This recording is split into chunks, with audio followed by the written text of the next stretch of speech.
Kubantu abaningi abebelalela umsakazo woKhozi FM kanjalo nabasakazi nabaculi bakhathazekile ngokushona kukaNjinji.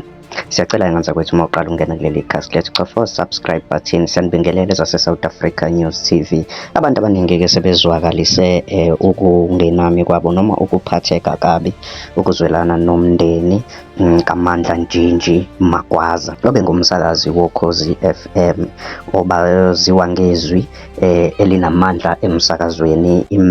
Impela abantu abaningi bathi bamkhumbula ngezwi lakhe oKhozini FM. Ngane zakwethu-ke lokhu-ke kushiya abaningi-ke beshaqekile. Nomunye-ke wabasakazi wesifazane uZama Mseleku naye ukhombise ukungajabuli okungenami, yize-ke noma nabanye abasakazi bekukhombisile ukungenami sisazonibhekela, kodwa-ke okwamanje sikuZama Mseleku. Uthi yena, hawu Njinji boy, hawu mfowethu, kulungile, phumula ma-bull bands.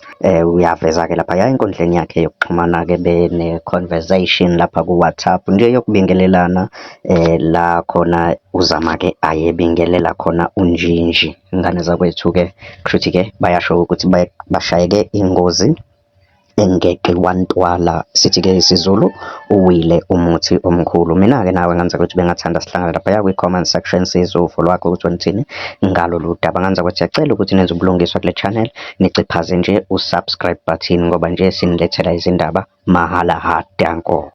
Subscribe to this channel.